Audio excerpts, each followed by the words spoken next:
Bonjour à tous. Alors, je me présente, je suis Laurent Huet, je suis votre animateur aujourd'hui pour ce sujet sur l'irrigation de précision de la vigne. C'est un sujet qui me tient à cœur, donc je vais essayer d'être simple. L'idée ici, c'est que vous puissiez laisser des commentaires sur le chat. J'y répondrai à la fin de la présentation. Je vais continuer tout, je vais faire le déroulé jusqu'à la fin. Et après, je répondrai à vos questions s'il y en a. Le cas échéant, il y aura mon adresse mail. Vous pouvez me contacter pour qu'on puisse en discuter en direct et aller plus loin. Aujourd'hui, je ne vais pas rentrer beaucoup dans le détail du pilotage de l'irrigation. Je vais donner quelques pistes, mais c'était un sujet qui reste complexe et qui mériterait un webinaire à lui à part entière pour rentrer vraiment dans le détail du pilotage de l'irrigation de la vigne en prenant peut-être des cas particuliers. Voilà, le contexte, ce qui est une chose importante pour moi, c'est qu'on puisse là poser le contexte sur le changement climatique et l'influence de ce changement climatique sur le vignoble, mais pas que, et notamment sur l'agriculture. Et on se rend compte que, vous le savez tous, la température augmente, mais avec cette température, et c'est le schéma que je vous ai mis, qui sort du dernier rapport du GIEC, c'est qu'avec cette augmentation des températures est associée des aléas climatiques de plus en plus fréquents et de plus en plus intenses, que ce soit les coups de chaud, la canicule, mais également des précipitations de plus en plus intenses. Ce qu'on peut voir, ce qu'on a pu voir ces derniers jours avec l'orage qui s'est passé dans les Charentes et même ailleurs avec des grêles. Et donc, on est dans une période un peu compliquée où l'agriculture doit s'adapter à gérer une gestion de risque avec des aléas de plus en plus extrêmes, notamment avec une sécheresse de plus en plus précoce, intense, des pluies qui, somme toute, au cours de l'année, sont relativement stables, mais avec des intensités de plus en plus fortes. Et donc, c'est dans ce contexte-là qu'on cherche des solutions pour adapter le vignoble à cette gestion du risque et pérenniser les exploitations. Alors, l'eau sur le vignoble, plus principalement, ce changement climatique a plusieurs impacts, à la fois sur le cycle végétatif, sur les profils des vins, sur une sensibilité aux maladies, mais aussi à une irrégularité de production. Et donc, je pense que, selon moi, l'une des principales préoccupations des professionnels à l'heure actuelle, c'est cette irrégularité de production. Comment faire avec ce changement climatique pour préserver notre production et au même titre la qualité de cette production. Mais la qualité, on y arrivera toujours. C'est plus cette régularité de production qui est en jeu à l'heure actuelle avec ce changement climatique. Donc pour le vignoble, pour un des outils pour préserver ou en tout cas atténuer ce changement climatique et notamment cette contrainte hydrique et ces sécheresses de plus en plus précoces et longues, c'est l'irrigation de précision. L'irrigation de précision est un outil qui est très développé dans le vignoble de par le monde, par sa facilité de gestion et surtout par son efficience. Mais ce n'est qu'un outil parmi d'autres pour aider à atténuer cette contrainte hydrique, mais aussi pour préserver le potentiel du vignoble. Alors, pour aller un peu plus loin, avant de commencer vraiment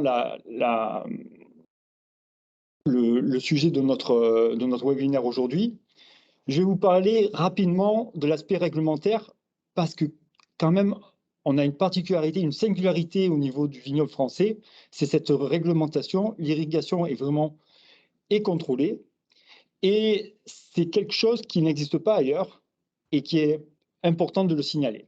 Donc, comme certainement vous le savez, l'irrigation, pour quelle que soit l'appellation, qu'on soit en Vincent Giguet, en IGP ou en AOC, à partir du 15 août à la récolte, il est interdit d'irriguer, peu importe la culture.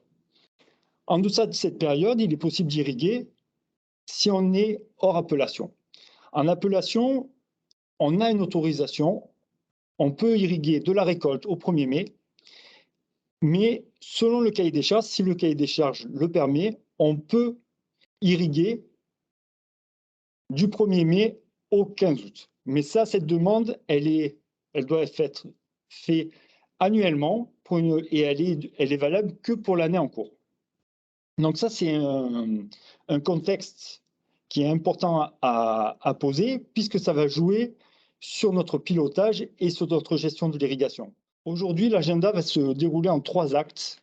Le premier acte, ça va être vraiment une notion sur les sols, la relation sol aux plantes, mais vraiment en mettant accès sur le sol de la plante, son système racinaire et l'interaction entre les deux. Puis après, je parlerai justement de ces caractéristiques qui vont avoir une incidence sur le choix de l'irrigation de précision. Pourquoi l'irrigation de précision? Et après, l'interface entre la vigne et l'irrigation de précision. Comment piloter cette irrigation pour notre vigne? On va commencer premièrement par le sol. Pour moi, c'est l'élément central de réflexion si vous avez un projet d'irrigation ou si vous avez déjà de l'irrigation. La première entrée, en tout cas le premier paramètre à connaître, c'est son sol. Souvent, quand on me pose la question, qu'on m'appelle par rapport à des projets de différentes cultures, la première question que je pose, c'est le type de sol. Mais la culture arrive en second lieu. Vraiment, la première entrée, c'est connaître son sol et savoir de quoi on parle. Et c'est là où c'est important d'avoir une analyse de sol, si on peut aussi de faire une fosse pédologique pour comprendre de quoi on parle, quel type de sol on a, et est-ce qu'il est hétérogène, homogène, la profondeur de sol, et de comprendre, regarder sa fertilité, et également, si on a des vignes en place, de regarder la distribution de ce système racinaire. Donc si vous avez, avec la texture, avec vos analyses de sol, en ayant la texture de votre sol, donc c'est-à-dire le taux d'argile, de limon, de sable, on peut établir avec le diagramme le triangle de texture, estimer une réserve utile de votre sol. Réserve utile qui est à pondérer, puisque c'est un point donné, avec la réalité du terrain. Souvent, on est avec des sols hétérogènes, mais il y a également à interpréter le taux de matière organique. Il y a la structure, est-ce qu'on a des semets de labour ou pas? Peu importe. Mais il est important d'avoir une vue holistique de son sol pour bien le comprendre et savoir comment le gérer. Et pourquoi ce sol est important? Il est important à plusieurs niveaux. Déjà, d'une, il va nous permettre d'estimer la réserve utile de notre sol. De quoi on parle? Est-ce qu'on a une réserve utile importante, faible? Et quel est le cadre de cette réserve utile? Alors, la réserve utile, c'est la zone verte que vous voyez sur le diagramme. Alors, je ne sais pas si vous voyez mon petit pointeur. C'est cette zone verte qui est une zone de confort hydrique. Et c'est dans cette zone qu'on va se situer quand on va être dans l'irrigation. On évite, jamais on sera dans le rouge, et on évite aussi d'aller dans le bleu. Le bleu qui est de l'eau, on est en période saturée, les macropores et les micropores sont pleins d'eau, plus d'oxygène, et c'est un lieu où, autant que le rouge, où on est en stress hydrique. Donc l'idée pour nous, c'est de se maintenir dans ce diagramme vert où il y a un équilibre à la fois d'eau et d'oxygène propice à la vie du sol, ce qui est hyper important, parce que c'est quand même la base de la minéralisation et de la nutrition de votre plante.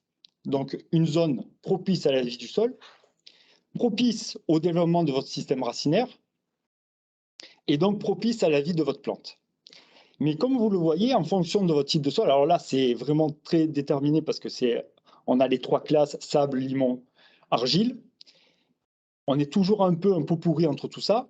Mais malgré tout, on voit qu'en fonction de la concentration, du taux de ces particules, de ces éléments, on a une réserve, un confort hydrique, ou en tout cas une réserve d'eau plus ou moins facilement utilisable. À cela aussi s'ajoute un taux d'infiltration. En fonction du type de sol, on peut estimer le taux d'infiltration. Et ça, c'est aussi important par rapport au choix. Est-ce qu'on est sur un sol filtrant? Au choix du système d'irrigation. Est-ce qu'on est sur un sol filtrant, plutôt lourd? Et ça va déterminer aussi notre réflexion quant au choix de notre système d'irrigation entre l'écartement et le débit de nos goutteurs. Donc ça, c'est vraiment important de l'avoir en tête. Là, ce que je vous ai présenté aussi, le tableau, c'est un tableau de la FAO avec des classes de sol dans lesquelles vous avez la capacité au champ et où on peut estimer la réserve utile en fonction de cette classe. Donc ça, c'est le premier axe vraiment important, connaître son sol, avoir la possibilité de faire une analyse de sol. Ça, c'est vraiment, à mon sens, la première chose à faire avec la texture, évidemment, pas uniquement avec les données minéraux, avec la matière organique, le CEC, etc., mais avoir vraiment aussi la texture, ce qui est important. Et si on le peut, de faire une fausse pédo. Une fausse pédo qui est toujours utile, puisque là, au moins, on voit en 3D notre sol, et c'est important d'apprendre plein de choses, rien qu'en creusant et en regardant ce qui se passe dans notre sol. Donc ça, c'est la première étape vraiment importante pour vous. Et la deuxième étape, c'est bien sûr notre plante, intégrer notre plante dans ce substrat sol et de savoir comment notre profil racinaire se distribue. Est-ce qu'il est traçant? Est-ce qu'il va en profondeur? Comment il se diffuse dans notre sol? Et ça, c'est un élément crucial à interpréter. Alors pour la vigne, le système racinaire, il est orienté par le porte-greffe, même si le porte-greffe est plutôt, c'est pas tant sur la croissance racinaire et sur la diffusion dans le sol qu'il est important, mais c'est plus dans sa capacité à prélever l'eau dans les sols, donc d'être adapté au stress hydrique. Le type de sol est un facteur très important et la fertilité de celui-ci. C'est-à-dire que le système racinaire, il va suivre les lieux propices à son développement. Et ça, qu'est-ce que ça veut dire? Ça veut dire là où il y a de l'eau. Qui dit eau, pense saturation de l'eau en quantité normale, où il y a une vie biologique qui est là, qui est active, et d'où un milieu propice à son développement. Donc effectivement, là, vous voyez directement que on pourrait orienter le système racinaire avec l'irrigation, et ce qui est vrai, le système racinaire de la vigne. Mais généralement, dans nos conditions, on commence l'irrigation au mois de juin, ce qui est un atout, je vais vous dire ça pourquoi, plus tard. L'autre aspect sur le système racinaire, qui va influer sur le système racinaire, c'est les pratiques culturales. Les pratiques culturales qui peuvent agir sur la distribution de ce système racinaire et sur des blocages éventuels. Donc pour la vigne, elle est connue pour avoir un système racinaire plongeant, qui peut aller très profondément, ce qui est vrai, mais le système racinaire actif, qui va vraiment prélever les nutriments et être utile pour l'eau et pour la nutrition de votre plante, il est sur les premiers mètres. Et d'ailleurs, pour aller un peu plus loin, certainement vous le savez, mais la vigne, en simplifiant grossièrement, elle a deux types de systèmes racinaires. Un système racinaire ligneux, périn, qui est là, c'est celui que vous avez quand vous arrachez votre vigne, qui sert d'ancrage, d'organe de réserve, mais aussi de conduit hydraulique. Et vous avez les radicelles. Radicelles qui sont des organes qui sont, eux, temporaires. Il y a un turnover qui est autour de 2 mois. Ces radicelles sont les principaux organes de prélèvement de l'eau, d'interaction entre la plante et le sol, en fait. Tout passe, le message, les prélèvements sol-plante passent par ces radicelles. Et ces radicelles, grosso modo, dans la majorité des cas, se situent dans les premiers mètres du sol. Donc c'est pour ça que pour nous, quand on va faire notre irrigation, il est important de voir où se distribuent ces radicelles et pour viser cette zone de racinaire la plus propice au prélèvement d'eau et de nutriments. Donc là, c'est des petits schémas que je vous ai montrés issus de différentes publications, où vous voyez la distribution de ces racines fines, médium, etc., sur un profil de sol. Et vous voyez que, grosso modo, alors c'est sur un type de sol un peu particulier, la majorité, la grosse 80-90% des radicelles se situent dans les 60-80 premiers centimètres du sol. Donc c'est vraiment là où on va essayer de viser notre irrigation sans aller trop bas. Et c'est là où on aura notre efficience, puisqu'on est dans une recherche d'irrigation de précision, une irrigation raisonnée et d'appoint. Ici, je vous montrer aussi l'impact d'autres de pratiques culturelles. Alors, avec ce schéma à droite, où vous avez la diffusion, ou en tout cas la distribution de votre système racinaire en fonction d'un travail de sol ou d'enherbement. Et pourquoi j'ai mis ce schéma? C'est surtout pour l'enherbement, pour montrer que l'enherbement a une conséquence sur la distribution de votre système racinaire. Les systèmes racinaires ne s'entrecroisent pas, ils se juxtaposent. C'est-à-dire qu'avec si on fait de l'enherbement, ce qui est une bonne chose à mon sens, il faut tenir compte qu'on va avoir certainement un système racinaire qui va plonger plus sous le rang et qui va être sous le système racinaire de votre enherbement. Donc ça, c'est une chose importante à tenir compte quant au pilotage de votre irrigation et même quant au choix du système d'irrigation le plus propice à utiliser pour votre parcelle. Et l'autre schéma que je vous ai présenté, c'est un diagramme de croissance au cours de la saison des différents organes, que ça peut être les rameaux, les racines, la grappe et les prélèvements, l'allongement de ces organes. Et vous voyez que les racines, on a une importante croissance racinaire jusqu'à la floraison. Et après, ça se calme pour repartir après la récolte.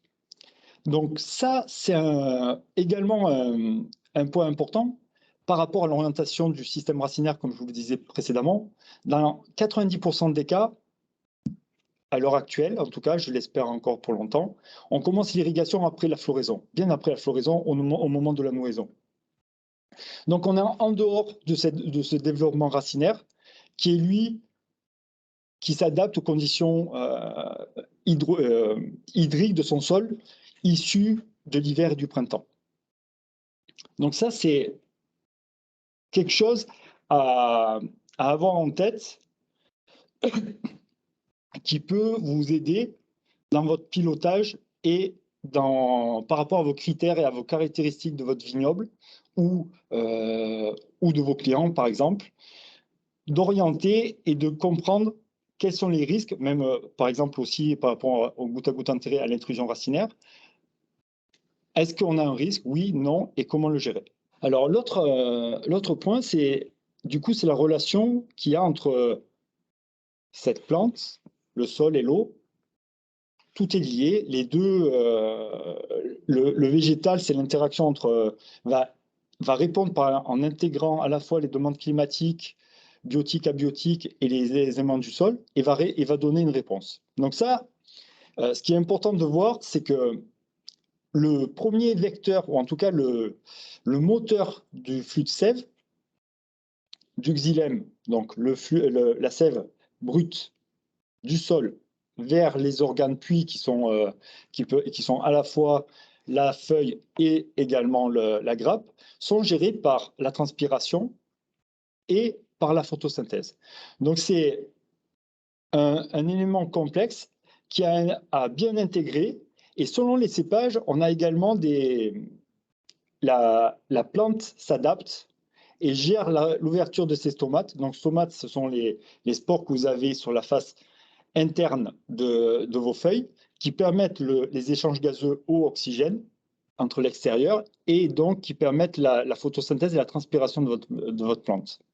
Donc selon les types de cépages, vous avez une régulation qui est différente et donc qui peut jouer sur ce flux de sève et l'adaptation de votre cépage à des contraintes hydriques. Alors, maintenant qu'on a discuté de poser les bases, le sol, les racines, qu'on a ce couple qui est important, très important à considérer, qui est le couple sol-système racinaire, que l'on connaît ce système et son interaction par rapport à la plante, on peut déterminer, choisir en tout cas, avoir les clés de discussion par rapport au choix de notre système d'irrigation de précision. Alors, quand on parle d'irrigation de précision, qu'est-ce que ça veut dire? L'idée de l'irrigation de précision, c'est d'apporter de l'eau au bon endroit et au bon moment. Bon endroit et au bon moment pour atténuer le changement climatique, avoir une efficience des apports, mais aussi maintenir le potentiel de production d'une culture, et là notamment de la vigne.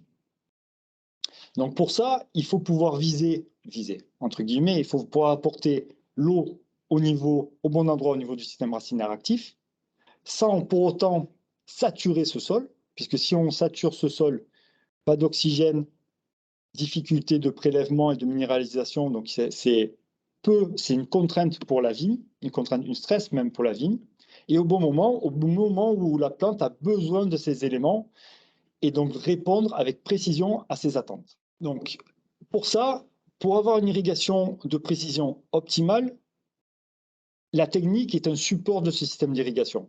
Donc pour ça, il y a plusieurs axes. Il y a le choix d'un émetteur optimal. Donc dans ce cas ici, ça sera des... Sur la vigne, je ne suis pas rentré dans le détail très technique pour essayer de rester simple et factuel, mais on parlera uniquement de goûteurs autorégulants, c'est-à-dire qui permettent d'avoir un débit dans une plage de pression déterminée. Donc ça vous permettra d'avoir en chaque point de votre parcelle exactement la même quantité d'eau. Une conception hydraulique optimale, ça c'est aussi essentiel.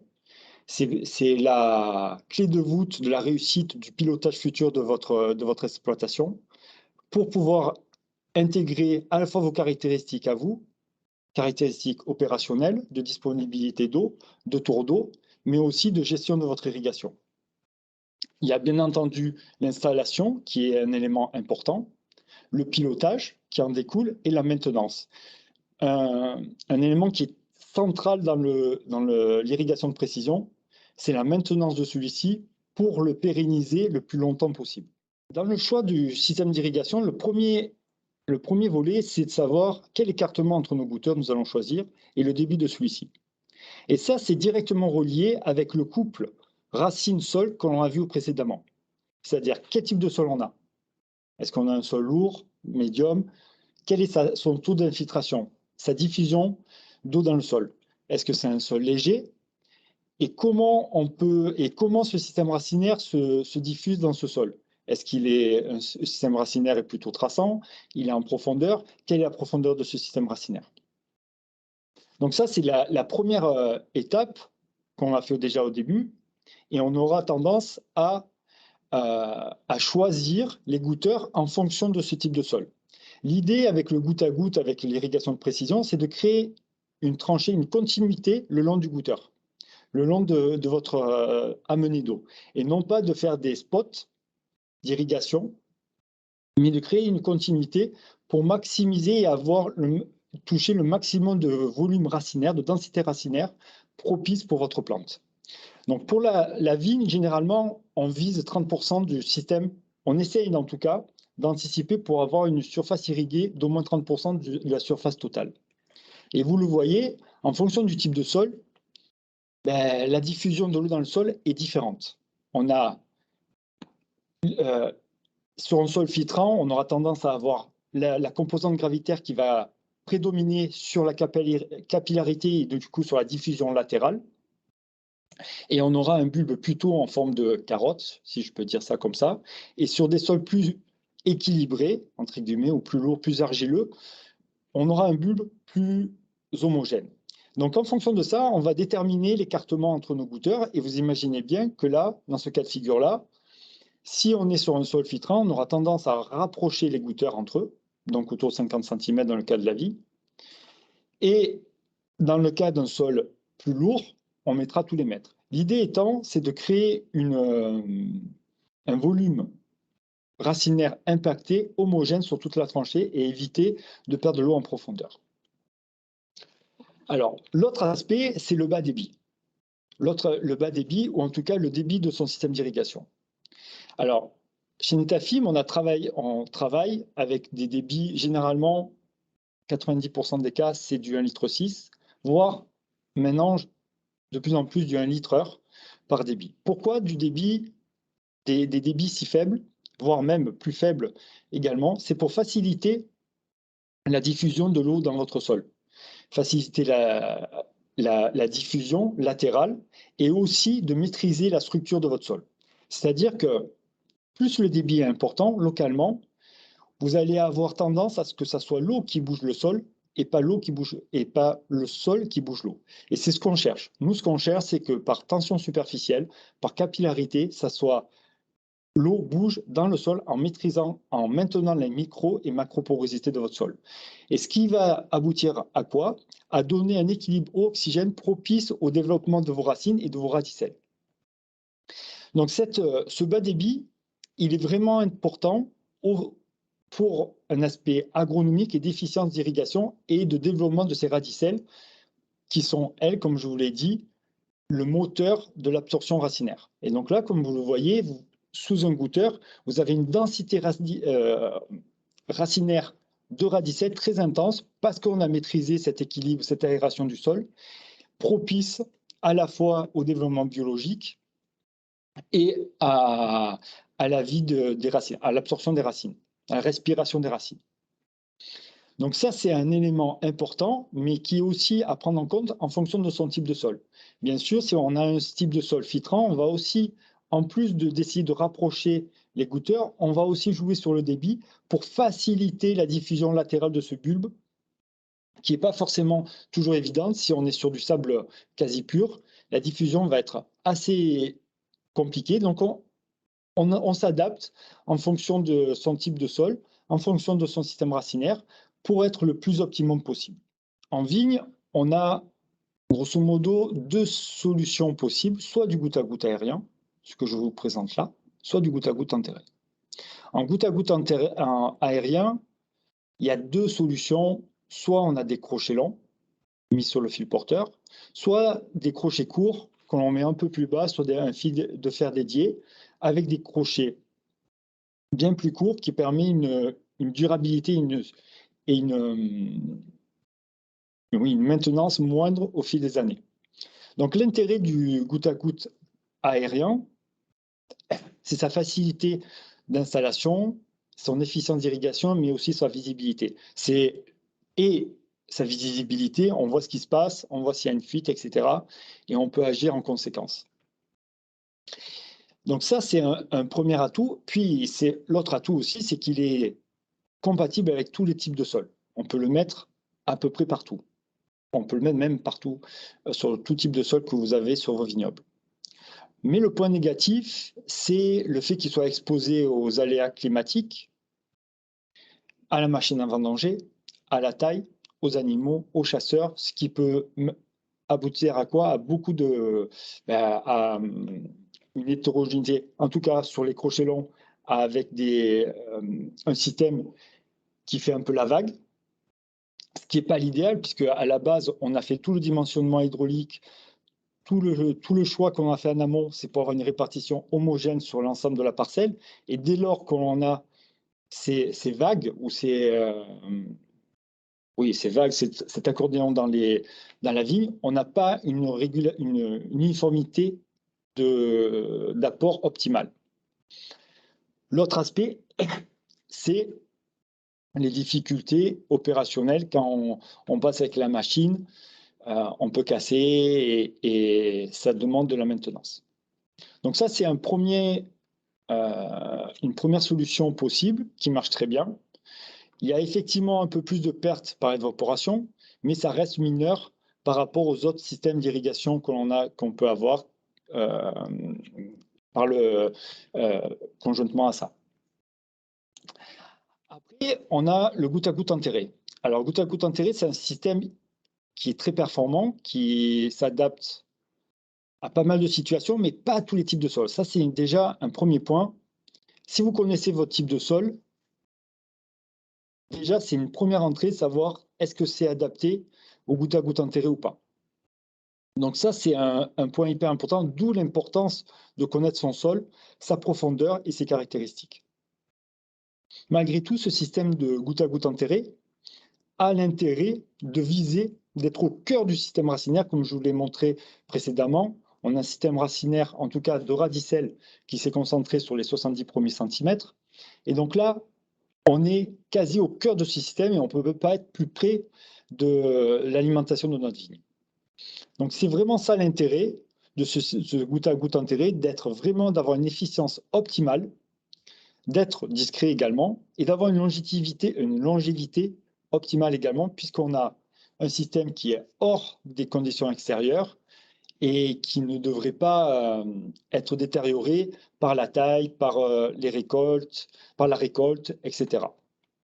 Mais cette technique de goutte à goutte enterré est quand même, bien qu'étant la plus efficiente en termes d'apport d'eau et de nutriments, elle reste plus rigoureuse en termes de suivi, en termes de maintenance, et a même des spécificités techniques importantes avec des collecteurs de purge, des vitesses de purge. Et toutes ces spécificités techniques sont mises bout à bout pour préserver ce système, la durée de vie de votre vignoble, et éviter et d'avoir une régularité et d'avoir un système optimal le plus longtemps possible et avoir une profitabilité optimale. Donc, une fois qu'on a choisi, qu'on sait à peu près les systèmes que l'on veut mettre en place, place au dimensionnement hydraulique. Donc, le dimensionnement hydraulique, c'est la pierre angulaire d'à la fois la volonté agronomique, qu'est-ce qu'on souhaite mettre comme système en place, mais effectivement les contraintes hydrauliques, de disponibilité en eau, de longueur de canalisation, de source en eau, de positionnement de source en eau, mais aussi de qualité de source en eau. Et aussi, c'est la synthèse de qu'est-ce que vous allez vouloir faire. Et il est important de prendre le temps de bien travailler ce design hydraulique en amont pour être le plus optimum possible dès le départ et pour avoir les clés et la flexibilité future pour gérer au mieux votre vignoble. Dire, ben voilà, je veux gérer cet îlot ensemble, cette irrigation ensemble, et avoir cette latitude de pouvoir piloter finement votre irrigation. Et il est important, alors je le répète, c'est vraiment important de réfléchir dès l'amont à qu'est-ce qu'on va vouloir faire, comment on va vouloir piloter son irrigation dans le futur, pour avoir les clés pour le faire. Si on ne l'anticipe pas, il se peut qu'on soit limité hydrauliquement ou en termes de disponibilité en eau, etc. Donc c'est important de l'anticiper, de bien y réfléchir en amont. On a un service dédié pour ça. On peut vous y aider pour avancer sur un projet holistique et le plus adéquat à vos demandes possible. Un autre intérêt de ce design hydraulique, c'est la pluviométrie théorique. Alors, la pluviométrie théorique, c'est un élément qui est pour moi très intéressant et hyper essentiel pour vous. C'est de savoir le débit d'irrigation que vous allez apporter à l'hectare. Pourquoi une pluviométrie théorique à l'hectare? En fait, c'est une conversion du débit d'irrigation, donc du nombre de goutteurs que vous avez sur votre hectare et du débit de ces goutteurs, qui va vous donner une débit d'irrigation, et on le convertit en pluviométrie pour avoir une équivalence par rapport à une pluie.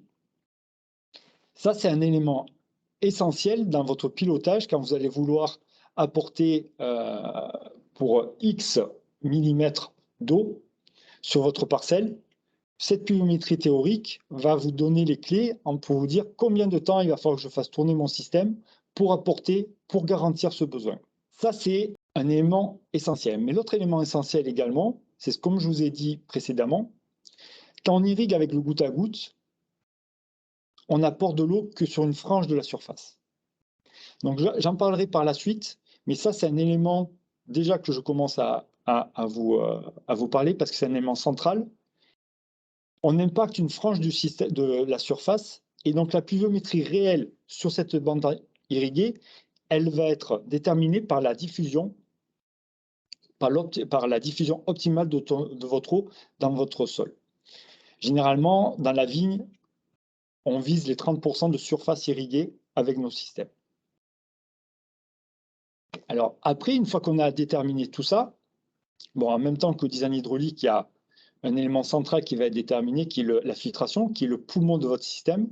Et il est hyper important, et c'est essentiel, de dimensionner un système de filtration optimal par rapport à votre qualité d'eau.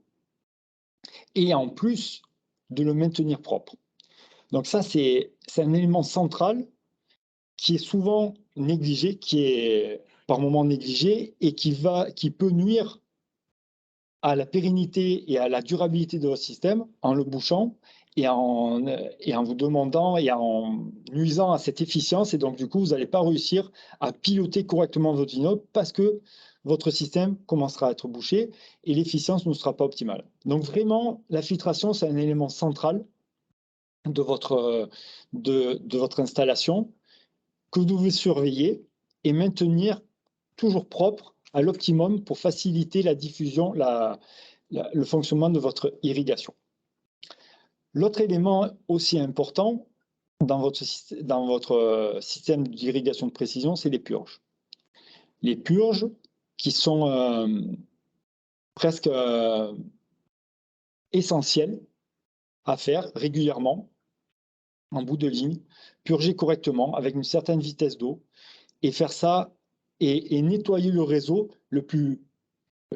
jusqu'à ce que l'eau sorte claire pour pérenniser et éviter les colmatages en bout de ligne, puisque s'il y a le colmatage, généralement, ça commence par le bout, mais rarement au milieu de la parcelle.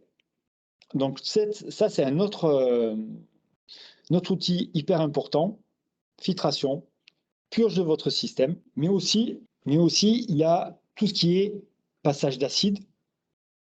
Donc ça, l'acide, c'est un élément que l'on passe pour lutter contre la formation de précipités physiques, comme le calcaire, mais qui est complètement inefficace contre ce qui est biologique, contre tout ce qui est vie biologique, ou l'eau oxygénée, qui est, à contrario, uniquement utilisée pour tout ce qui est prévention de l'accumulation de biofilms et pour nettoyer votre réseau.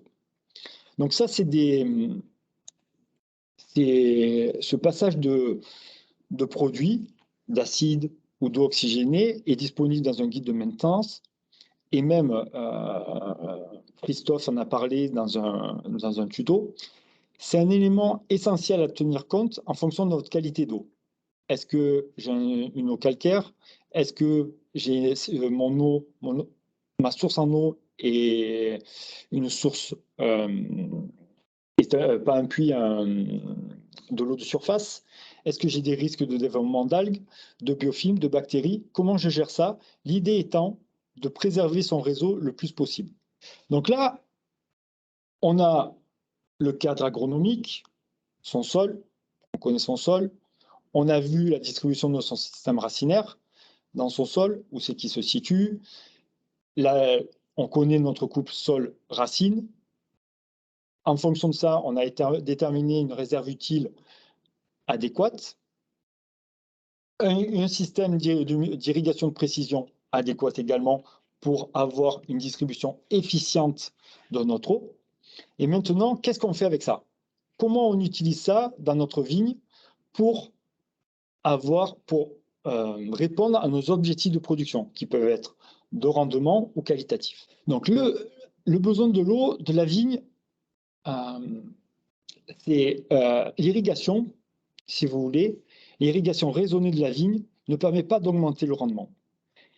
L'idée de l'irrigation dans vos vignobles, c'est de préserver le potentiel de production de votre vignoble. Et ça, c'est un élément important.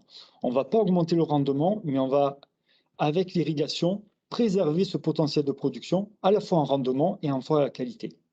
Donc c'est vraiment l'idée centrale. On n'augmente pas le rendement avec l'irrigation, mais on essaye en tout cas de préserver le potentiel et d'atténuer les effets des contraintes hydriques trop importants. Généralement, on estime le besoin pic, le besoin maximum de votre vignoble entre 1,5 et 2 mm jour. Ça, c'est un élément qu'on utilise dans notre dimensionnement hydraulique pour être sûr de pouvoir, en fonction de votre disponibilité en eau et de votre réseau, d'apporter ce besoin-là. Mais ce besoin évolue avec le changement climatique, avec les cépages. C'est un canevas de base, on va dire une fourchette de réflexion, mais ça peut évoluer en fonction de votre type de sol, en fonction de votre cépage, et aussi maintenant avec le changement, avec l'évolution des températures et du rayonnement solaire. Généralement, dans la grosse majorité des cas, pour un hectare de vigne, on utilise entre 50 et 100 mm d'eau. Il n'y a pas vraiment besoin d'avoir plus de volume d'eau. On y arrive en utilisant, en étant efficient. On arrive à obtenir, à préserver son objectif de production dans ce canevas. Bien sûr, c'est encore une estimation, ça dépend de l'intensité de votre contrainte hydrique, de la précocité de celle-ci, de votre type de sol et de votre objectif de production. Comme vous le voyez sur le schéma que je vous ai mis, pour faire 1 litre de vin, il faut grosso modo 400 litres d'eau pendant le cycle végétatif. Donc bien entendu, plus on aura un potentiel important en rendement, plus potentiellement on aura besoin d'eau pour aller jusqu'au bout du cycle. L'autre élément, alors pour estimer ce besoin, vous pouvez rentrer un peu plus dans le détail, c'est en estimant le coefficient cultural de votre vigne avec l'évapotranspiration de référence que vous pouvez obtenir grâce à des stations météo connectées que vous pouvez avoir à proximité ou via des modèles. Donc ce coefficient cultural va vous permettre de voir quelle est la quantité d'eau transpirée par votre végétal en fonction d'un stade phénologique. Donc ça, c'est important. On a le TP, l'évapotranspiration de référence, l'évapotranspiration qui est l'évaporation à la fois de votre sol et la transpiration du végétal. Donc c'est le lien entre les deux, qui est drivé à la fois par le rayonnement, la température, le vent, qui est les principaux moteurs de l'évaluation de cette évapotranspiration, que l'on va pondérer par le coefficient cultural à un stade déterminé de la culture. Donc ça va vous permettre de donner le besoin de votre plante à une période donnée et d'établir combien de millimètres il va falloir que vous apportiez pour garantir ce besoin de votre plante. Pour la vigne, il y a une particularité, c'est que cette évapotranspiration de la culture, elle est pondérée en fonction de l'objectif de production, donc en fonction de votre profil de vin recherché. On va établir un coefficient de stress qui est lui très arbitraire et que l'on pondère en fonction de la culture et de son objectif, qui peut être de 10 à 50% de ce besoin-là. L'irrigation, en tout cas, l'eau est un élément central pour toutes les plantes, et notamment pour la vigne, pour le développement de celle-ci et le rendement et sa croissance et la pérennité année après année. L'irrigation arrive ici pour atténuer cette contrainte hydrique, mais sans dénaturer l'aspect qualitatif de votre vignoble. Ici, tout ce qu'on cherche avec l'irrigation, c'est à maîtriser un équilibre entre la croissance végétative et le développement de votre fruit, le développement de la grappe. Dans les premiers temps, c'est-à-dire de la phase débourrement jusqu'à la nouaison, plus exactement, on a plutôt on se joue là, plus exactement, l'assurance rendement. On joue sur le rendement, c'est le premier facteur, c'est la première période où on va déterminer un rendement, où la grosse majorité du rendement va être déterminée. Par la suite, qu'est-ce qu'on va piloter? C'est une gestion plus qualitative. Et c'est d'ailleurs à ce moment-là que l'on commence à irriguer et à maintenir une contrainte hydrique dans nos vignobles, de nouaison à la véraison, voire jusqu'à la récolte. Bon, chez nous, on ne peut pas, puisqu'on est obligé d'arrêter entre le 15 et la récolte, le 15 août et la récolte. Mais c'est à ce moment-là que se joue la gestion qualitative et qu'on va être plus précautionneux quant à la gestion de notre irrigation. Contrairement aux autres cultures, la vigne a cette particularité de résister, ou en tout cas, elle a ce paradoxe qu'elle résiste très bien aux contraintes hydriques et qu'en pénalisant la croissance végétative de votre vignoble, vous pouvez améliorer grandement l'aspect qualitatif de votre récolte. Donc ça, c'est un paradoxe assez incroyable de la vigne. Et là, ce que vous voyez sur ce schéma, c'est les différents itinéraires techniques, les différents itinéraires d'irrigation et les différentes contraintes hydrique qu'on applique en fonction du profil de vin qu'on va chercher. Alors effectivement, là, il y a 6 classes de vins différentes, mais il y a plein de styles de vins différents en fonction de votre recherche à vous, de votre profil de vin recherché. Donc ce que vous voyez, c'est qu'en fonction de ce profil, on va appliquer une contrainte hydrique à notre vigne à partir de la nouaison jusqu'à la maturité en vue d'un profil de vin déterminé, c'est-à-dire avec une certaine fraîcheur, des arômes, des thiols. On va déterminer cette contrainte en fonction de notre résultat final. Alors, pourquoi je ne parle pas de stress? Parce que ce n'est pas ce qu'on gère. Dans la vigne, ce qu'on gère, c'est une contrainte hydrique. Ce qu'on ne veut pas, justement, c'est aller dans le stress. Stress qui pénaliserait à la fois la photosynthèse et qui pénaliserait la survie du végétal, mais aussi la qualité de votre récolte. Donc, on essaye de déterminer cette contrainte hydrique, ce seuil de contrainte, qui est plus ou moins élevé en fonction de son profil de vin, en fonction de son cépage également. Et on joue là-dedans pour maîtriser la qualité finale. Mais ce que l'on veut gérer au maximum, ce qu'on souhaite éviter au maximum, c'est de stresser notre végétal. Donc là, on est bien dans une gestion de la contrainte, ce qui est paradoxal, qui est un peu unique par rapport aux autres cultures, où on va plutôt maîtriser un confort hydrique, donc on sera plutôt dans la phase verte du présent schéma. On est plutôt dans cette absence ou légère contrainte hydrique.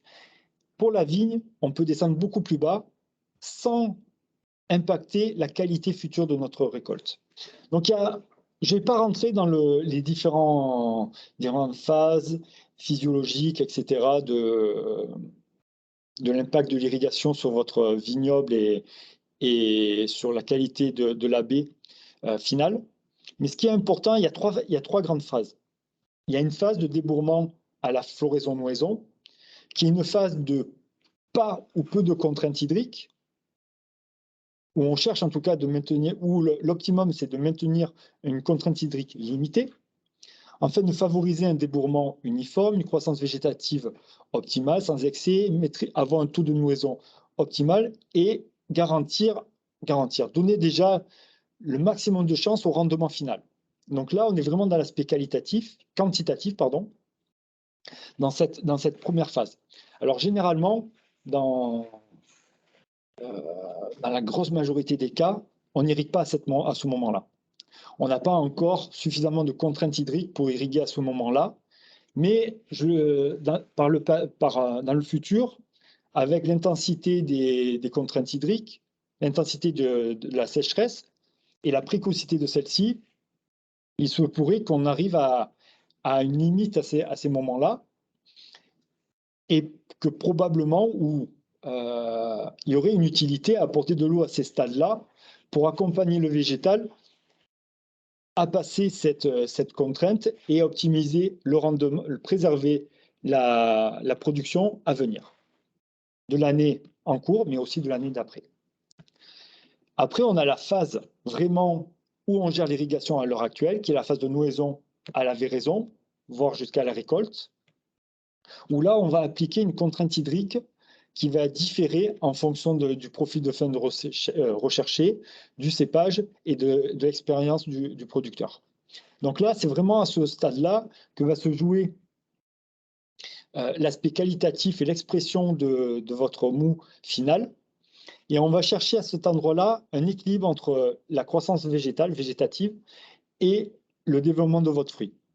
Le but étant, c'est de ne pas arrêter, de maintenir sa photosynthèse, de ne pas arrêter la croissance complètement, de l'atténuer, de réduire cette croissance, de limiter le développement végétatif, mais tout en maintenant malgré tout un feuillage sain avec de la photosynthèse qui transpire, qui va permettre la biosynthèse et les éléments essentiels de votre baie.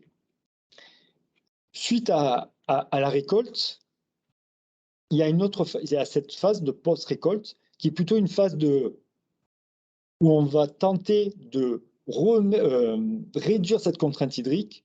Pourquoi? Pour faciliter, pour accompagner la mise en réserve au niveau de votre vignoble, mise en réserve qui a commencé déjà bien avant, mais pour l'accompagner et éviter qu'il y ait des blocages à cet endroit, à ce moment-là, pour préserver la récolte future. Donc là, à la post-récolte également, si on met de l'irrigation et certains mettent de la fertirrigation également, ce qu'on cherche, c'est à éviter, et ce qu'on cherche par-dessus tout, c'est de réduire cette contrainte hydrique, mais de surtout pas refaire partir le végétal. On veut qu'il y ait un aoûtement optimal. On accompagne le végétal, mais sans qu'il parte en végétation pour l'aider à la mise en réserve et l'accompagner dans la dormance. Donc il y a un aspect, l'irrigation de précision, et d'ailleurs dans le goutte à goutte et dans le pilotage de votre irrigation, il y a un élément essentiel, un élément qui est aussi très intéressant, c'est la fertirrigation. Donc la fertirrigation, c'est un élément, c'est vraiment quelque chose qui est très pertinent et efficient, mais qui demande de bien comprendre son irrigation à la base. C'est-à-dire qu'avant de vouloir courir, il faut déjà savoir bien marcher, contrôler son irrigation et après passer sur la fertirrigation. Pourquoi? Parce que la réussite de votre plan de fertirrigation, de l'efficience de vos apports de nutriments, va être déterminée par l'efficience de vos apports dans votre sol, de maîtriser l'oxygène dans votre sol et d'éviter de saturer celui-ci et d'apporter au bon endroit. Donc de bien comprendre comment fonctionne votre sol, comment fonctionne la diffusion de l'eau dans votre sol pour optimiser l'apport de ces nutriments. Donc la fertirrigation est presque le net plus ultra pour la fertilisation. On utilise l'eau comme vecteur d'assimilation des éléments nutritifs. Pour prélever les éléments du sol, la plante, il faut de l'eau. Il faut de l'eau pour l'azote. Il faut que ça soit à phase liquide et qu'il y ait de l'oxygène pour que les racines puissent prélever ces éléments. Pas que les racines, puisque les racines, souvent de votre vigne, vous savez qu'elles font des mycorhizes et ces champignons sont d'autant plus actifs qu'il y a de l'eau et de l'oxygène qui est présent autour d'eux. Donc là, on touche du doigt l'élément clé du bon moment de l'irrigation de précision. Avec l'eau, bon, c'est important, mais c'est encore plus crucial quand on est dans la fertirrigation, où on cherche en fonction des besoins de sa plante. Donc là, c'est un graphique de Sangiovese en Italie, donc c'est pour un cépage particulier. On va chercher à apporter à des moments précis les éléments nutritifs qui vont manquer dans notre sol. La fertirrigation, c'est un élément supplémentaire à apporter, un complément de votre irrigation, de votre fertilisation de base. Et c'est un support pour vous aider à passer des carences éventuelles et maîtriser votre production végétale. Donc il y a plusieurs intérêts à cet usage-là. Il y a un intérêt agronomique, puisqu'on répond aux besoins de la plante à un moment donné et on est beaucoup plus efficient, elle le prélève directement. Donc ça, c'est crucial de bien gérer son irrigation à ce moment-là pour éviter de saturer le sol et le système racinaire au moment de la fertirrigation. Aussi avec l'environnement, parce qu'on évite de lessiver, de perdre les nutriments par volatilisation, et aussi économique, puisqu'on est le plus efficient possible, il n'y a pas de perte, on essaye d'être vraiment dans l'apport localisé de nos nutriments. Donc pour faire ça, il existe plusieurs types d'outils. Donc je vais brosser rapidement les différents outils qui existent. Des outils de mesure directe au niveau du végétal, dont le plus connu est la chambre à pression, mais il y a aussi le dendromètre, les capteurs de flux de sève, qui vont vous permettre de donner une interprétation du végétal par rapport à le statut hydrique de son sol, par rapport à la transpiration, et d'établir une contrainte hydrique, la contrainte hydrique qu'il subit. Donc ça, c'est une mesure qui est, en tout cas, la chambre à pression, c'est une mesure, c'est un outil qui est essentiel, mais lourd à mettre en place, mais qui est essentiel pour essayer d'établir des données de référence par rapport à cette contrainte hydrique et comment la piloter dans nos conditions, sur notre terroir, avec notre cépage. Et après, il y a des mesures indirectes.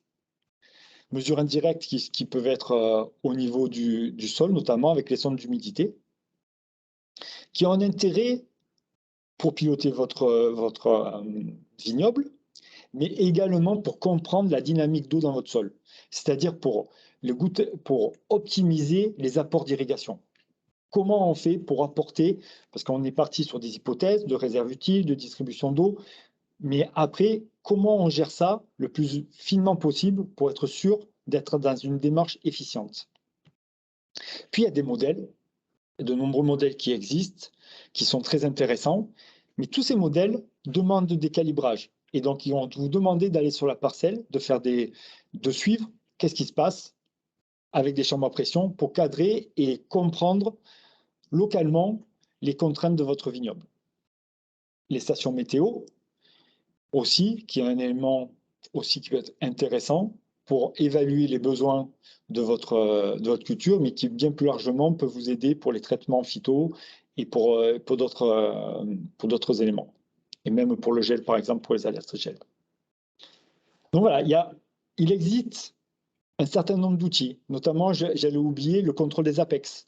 Il y a une application qui a été développée par l'IAV, qui est une super application que j'utilise souvent, et qui donne des indications. Dans quel cadre on est, quelles contraintes? Mais est-ce que cette contrainte est préjudiciable pour ma culture ou pas, ou par rapport à mon objectif de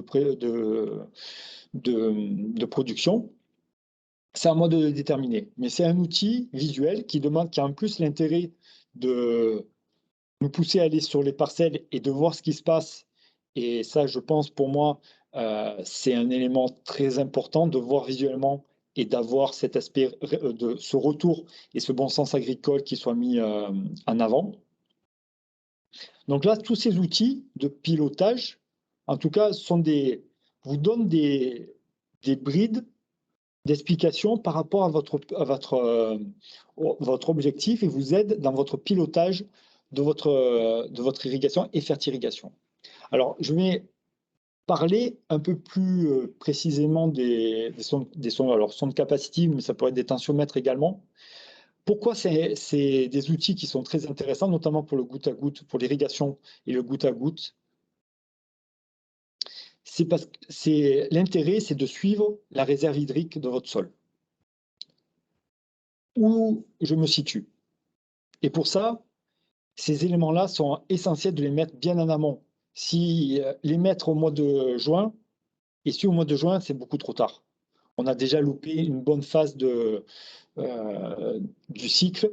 L'idéal, ça serait de le mettre après la récolte pour pouvoir passer l'hiver et savoir où on se situe, où se situe ma réserve à la phase d'éboulement. Est-ce que mon système, ma réserve est déjà en train de décroître, ou elle est déjà stable, où je me situe? Et ça, c'est des éléments essentiels parce que ça va vous donner des clés à la fois pour le démarrage et après de gestion. Donc ça, c'est un outil qui est pertinent par rapport au goutte à goutte pour suivre cette réserve d'eau qui, au final, peu de personnes la suivent et sait exactement ce qui se passe. On voit des craquelures, on voit des choses, mais qu'est-ce qui se passe réellement dans son sol? Parallèlement à ça, il y a aussi l'efficience des pluies. Il pleut 20 mm, OK. Il pleut 50 mm, OK. Est-ce que ça pénétrait de mon sol? Et à quelle profondeur? Quel est l'impact de cette pluie sur mon vignoble? Est-ce que ça va permettre de sauter, de décaler mon irrigation, d'accompagner mon végétal pendant combien de temps? Je ne le sais pas, mais qu'est-ce que ça a eu comme effet? Et ça, c'est d'autant plus pertinent à l'heure actuelle où on a des pluies de plus en plus intenses et où cette intensité remet en cause l'efficience de ces pluies. Est-ce que beaucoup de quantité d'eau de ces orages partent par ruissellement et en plus, les vignobles, c'est une des cultures où le ruissellement est le plus important parce qu'on a des sols qui sont dégradés, donc un ruissellement important, et donc une perte à la fois du sol, ce qui est quand même le plus dommageable, et aussi un impact, une infiltration de cette eau qui est pas pertinente. Donc ça, c'est un point d'appui hyper important pour vous par rapport à votre stratégie d'irrigation et aussi, et je vais vous en parler par la suite, est-ce qu'on fractionne ou pas nos apports pour être toujours dans une démarche d'efficience? Ouh là là, j'ai dépassé longuement je suis désolé, je parle beaucoup. L'autre outil, le bilan hydrique. Donc ça, c'est un bilan, on gère une réserve. Votre sol, on va maîtriser avec l'irrigation ce qu'on cherche à gérer, c'est une réserve d'eau dans son sol, d'où la pertinence de connaître son couple sol-racine et d'évaluer ce réservoir. Donc voilà, ça c'est le bilan hydrique, c'est une entrée-sortie, entrée, pluie, irrigation, sortie, l'évapotranspiration, la percolation et le ruissellement. Donc c'est tout ça, l'idée avec l'irrigation, c'est tout ça qu'on intègre. Et avec l'irrigation, ce qu'on essaie à faire, c'est de balancer ça pour être à l'équilibre. Sauf pour la vigne où on va maîtriser on va appliquer une contrainte et donc on va certainement mettre moins d'irrigation pour réduire un peu ce réservoir. Alors, avec tout ça, qu'est-ce qu'on fait? On a l'estimation du besoin, la quantité d'eau qu'il faudrait qu'on apporte. Et là-dedans, quand c'est qu'on commence, est-ce qu'il faut anticiper? Et le fractionnement. Donc dans l'agriculture, il y a deux stratégies par rapport à la stratégie d'irrigation. Il y a une irrigation corrective pour apporter de l'eau en grande quantité à un moment donné et pour pallier à une contrainte hydrique qui peut être excessive, ou anticipative, où on accompagne cette contrainte au fur et à mesure. Donc chacune a ses avantages et ses inconvénients. Là n'est pas le sujet, mais par rapport à l'irrigation de précision, l'important est toujours d'anticiper le démarrage de l'irrigation. Pourquoi? Par rapport au type de sol, c'est comme si plus votre sol s'assèche, moins la capillarité, en tout cas la diffusion latérale, va être propice dans votre sol, et donc vous allez impacter l'efficience de votre irrigation. D'où l'intérêt, même si vous êtes dans une stratégie corrective, de fractionner votre irrigation au début pour préparer votre sol et optimiser celui-ci dans l'efficience des prochains apports. Et ça, c'est d'autant plus important si vous faites de la fertirrigation. Donc ça, c'est un point important, l'anticipation de l'irrigation par rapport à l'état hydrique de votre sol que vous pouvez évaluer grâce aux sondes capacitives ou tensiométriques. L'autre aspect, c'est le fractionnement. Est-ce qu'on fractionne? Oui, non. Et combien de temps? Généralement, ce qu'on cherche à faire, c'est de ne pas fractionner. On essaie de faire des apports d'eau plus ou moins importants, puisqu'on va essayer d'avoir un volume racinaire le plus important possible. Mais ce fractionnement, dans la réalité, il va être déterminé par votre couple sol-racine. Est-ce qu'on va faire des apports tous les 2 jours, tous les 10 jours? Combien d'apports? 3 mm, 15 mm? Donc ça va être votre sol qui va le déterminer par rapport à son infiltration et sa réserve utile réellement disponible. Donc on imagine bien, si on est sur un sol filtrant, on va avoir tendance à avoir un taux d'infiltration beaucoup plus rapide et une diffusion moins importante. Donc on va avoir tendance à avoir des retours plus rapides, à faire des fréquences tous les 2-3 jours avec des apports d'eau moins longs. On va apporter 3 mm, 4 mm, des apports plus localisés pour optimiser ça. Si on est sur un sol plus lourd, on va avoir une réserve utile par conséquence beaucoup plus importante. Donc on va pouvoir faire des apports plus longs et avoir une fréquence d'irrigation plus longue également. Donc ça va être à mettre à vis-à-vis par rapport à votre type de sol, mais aussi la profondeur racinaire. Imaginez, vous avez un sol lourd, mais un système racinaire qui est sur les 40 premiers centimètres, parce que dessous, vous avez du calcaire, vous avez de la roche, peu importe. Là, on va viser ce système racinaire qui est que sur les 40 centimètres. Donc, on va avoir tendance à, également, comme sur un sol filtrant, à rapprocher les goutteurs et à fractionner pour viser cette réserve utile dans ce cadre-là, dans cette zone racinaire-là, et être dans l'efficience. C'est vraiment le maître mot, c'est d'être dans l'efficience, d'où l'intérêt de bien réfléchir en amont au système d'irrigation, aux écartements, au débit d'irrigation, pour avoir les clés et la latitude pour faire cela. Alors là, je reviens rapidement à la pluviométrie théorique. Pluviométrie théorique que l'on estime par rapport à la densité de vos goutteurs et au débit de ces goutteurs-là.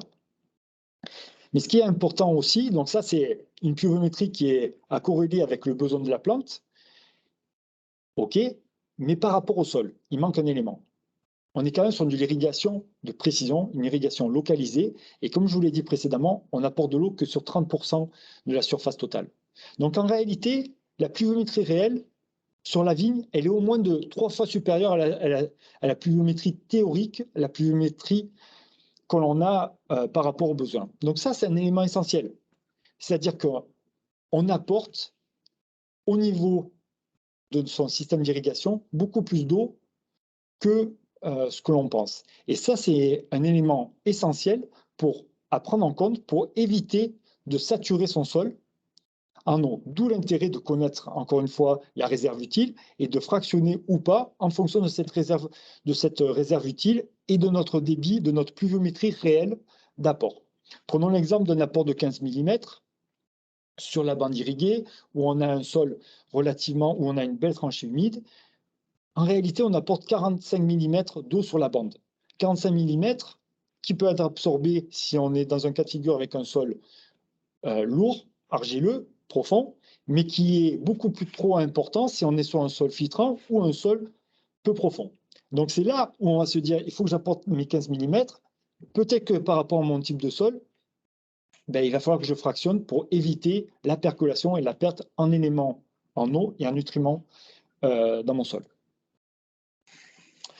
Donc voilà, il n'y a pas de recette sur la vigne, il n'y a pas de recette universelle, vous trouverez nulle part de recette clé en main. Il y a toujours une notion qui est importante, c'est la notion d'expérience et de connaissance de votre terroir, la connaissance de votre couple sol-plante et des contraintes hydriques à appliquer en fonction de votre objectif de production, en fonction de votre profil de vin. Donc c'est tout ça à mettre en place et c'est presque comme je vous ai mis dans le diagramme, on se fait un plan basique, des hypothèses que l'on suit par des sondes, pas des mesures sur la plante, mesures directes, des mesures au sol, et on corrige au fur et à mesure pour s'établir son modèle à soi et son programme à soi d'irrigation et de fertilisation le cas échéant. Donc il est important de bien avoir ça en tête et de l'utiliser à bon escient. L'autre élément aussi qui est important, c'est que l'irrigation en elle-même, l'irrigation de précision, ne fait pas tout. C'est un élément utile pour les viticulteurs, mais c'est un élément à mettre en parallèle avec d'autres éléments, avec d'autres outils qui peuvent être l'enherbement, qui peuvent être la densité, plein d'autres éléments pour préserver, en tout cas pour atténuer le changement climatique et préserver la pérennité de nos vignobles. Donc ça, c'est un élément qui est aussi important. Et l'autre perspective question, et aussi par rapport à l'irrigation, une des questions, c'est de se dire la disponibilité de la ressource. Est-ce que tout le monde pourra avoir de la ressource et comment l'utiliser au mieux? Donc il y a toute cette question qui est aussi cruciale, qui est centrale dans l'irrigation de la vigne, c'est cette disponibilité de la ressource. Et là commencent à émerger des sujets, la réutilisation des eaux usées, sur lesquels on s'intéresse, les bassins de rétention, la création de ressources. Comment on fait pour accompagner, pour apporter de l'eau à ces vignobles un peu partout en France? Après, il y a des modalités. Comment réduire la demande climatique? Donc, il y a au niveau des cépages, il y a l'ombrage. Là, je vous ai montré de la griffe photovoltaïque, pardon. Il y a aussi de l'apport d'argile. Il y a d'autres éléments qui sont là pour préserver le vignoble quant à ces contraintes hydriques. Et puis, il y a le sol. Pour moi, le sol, c'est un élément central pour beaucoup de choses. Donc, je pourrais en faire un webinaire de 3 heures sans problème. Mais comment on utilise ce sol pour augmenter sa capacité de rétention, réduire les risques, le ruissellement, accroître sa fertilité et pour préserver pour pérenniser notre production année après année. Alors, Et là, je pense qu'il y a vraiment une complémentarité entre l'irrigation et la gestion de ces sols pour aller vers une transition d'une agriculture plus résiliente et plus durable. Donc voilà, j'ai dressé très rapidement pas mal d'infos. Alors j'espère que je ne vous ai pas perdu. L'idée, c'était d'essayer de vous apporter des clés de réflexion quant à l'irrigation de la vigne, sans trop rentrer dans le détail. Donc si vous avez des questions, je suis prêt à y répondre. Alors peut-être pas là, parce qu'on est déjà hors délai. Mais vous avez mon mail, mon adresse mail, donc contactez-moi, je serai ravi de pouvoir échanger avec vous et rentrer plus dans le détail et vous accompagner quant au choix de vos systèmes et même au pilotage et rentrer plus dans le détail de la réserve utile et etc. Même des préconisations, des plans d'irrigation. Donc voilà, bon, pour mon premier webinaire, j'ai un peu dépassé le temps, je suis désolé. C'est un sujet qui est passionnant et complexe. J'espère que ça vous a intéressé. Vous pouvez le revisionner, le cas échéant, me contacter et je serai ravi de partager avec vous et d'avancer sur ces sujets-là qui sont très intéressants. Merci à vous et à bientôt.